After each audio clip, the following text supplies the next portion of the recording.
Fala rapaziada, boa noite pra você que tá chegando com a gente, amigos do canal Gol TV, tá tudo bem? Tá tudo tranquilo? Eu sou o Jonas Stem, eu tô chegando nessa noite com um mundo de informações pra deixar você super bem informado. Vou falar sobre dois jogadores que podem pintar no futebol brasileiro, um tá jogando na MLS e o outro, o Grêmio, deu uma vacilada, não renovou e agora ele tá procurando uma nova equipe, já pode assinar um pré-contrato aqui no futebol brasileiro. Outra coisa que eu vou falar também é sobre Kiki Oliveira, como é que anda, como é que tá a situação do meia Kiki Oliveira. Vai voltar para o Grêmio? Vai para o Nacional? Vai permanecer aí no Bahia? O que tem de verdade, o que tem de mentira sobre a situação dele, por que ele ficou fora, tá contundido, teve problema familiar, enfim, né? E tem novidade boa também, Luciano Juba, Ramos Mingo. Será que Mingo volta? Será que Juba volta contra a equipe aí do Corinthians? Será que teremos reforços pontuais para esse jogo importante contra a equipe do Corinthians? Existe muito mais nesse vídeo, peço para você para deixar o like, para se inscrever aqui no nosso canal, que você ajuda demais a gente, ajuda muito o nosso crescimento, tá? Tem vídeos todos os dias para você ficar super bem informado, então peço encarecidamente para você deixar o like, hypar o vídeo, para que nós possamos crescer cada vez mais, tá? Eu sempre peço comentário, lembra? Sempre peço comentário. E por que eu peço comentário? Porque é importante pra caramba.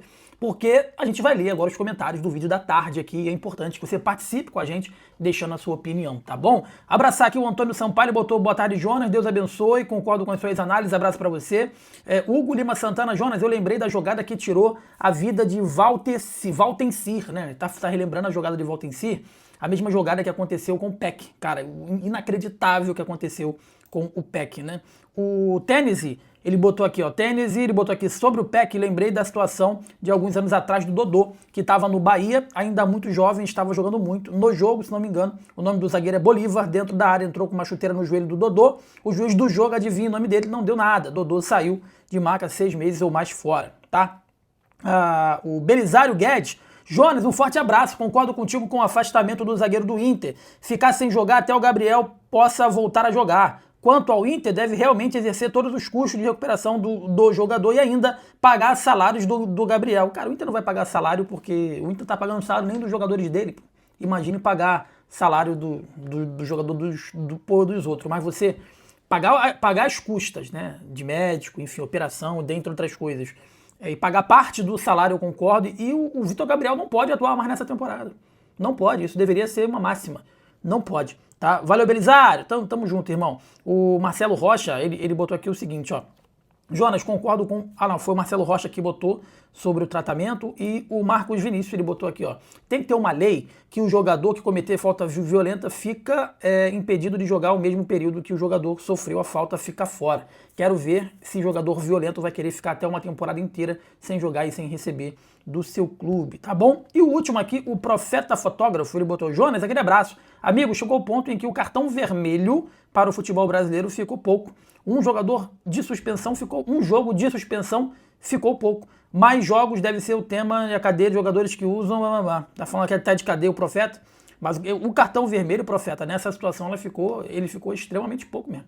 Ficou muito aquém daquilo que merecia efetivamente o jogador da equipe do Internacional. Foi um grande absurdo, tá?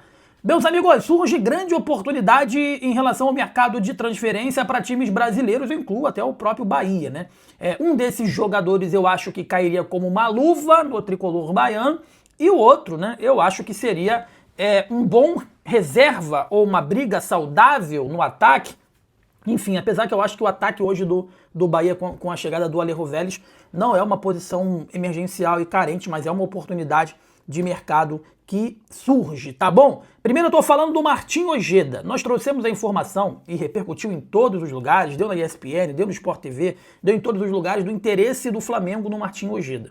Chegou a informação, né, de que o Martim Ojeda, que joga no mesmo time do Thiaguinho, ex-Bahia, do zagueiro lá do Flamengo, Iago, também tá jogando lá no Orlando City, de que o Flamengo estava conversando com o Martim Ojeda para que ele pudesse ser o plano B caso o Thiago Almada não viesse para o futebol brasileiro.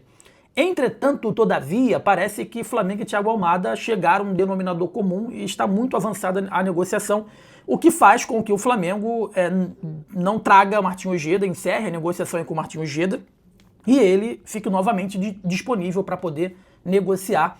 O empresário dele, né, deixou muito claro que o futebol brasileiro é um caminho ideal. Se esperava, pelos números que ele tem, pela importância que ele criou na MLS, que ele pudesse ter da MLS e o mercado europeu. Não aconteceu.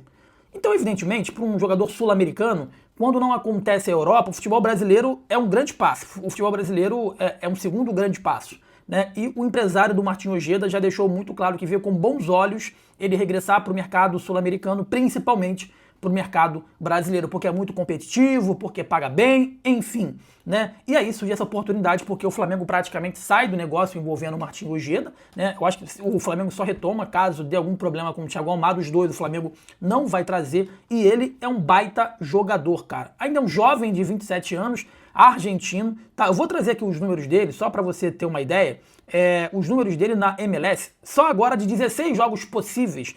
Ele tem, dos 16 jogos possíveis nessa temporada na MLS, ele jogou 15. Dos 15, ele fez 11 gols. Irmão, de 16 jogos, ele fez 11 gols.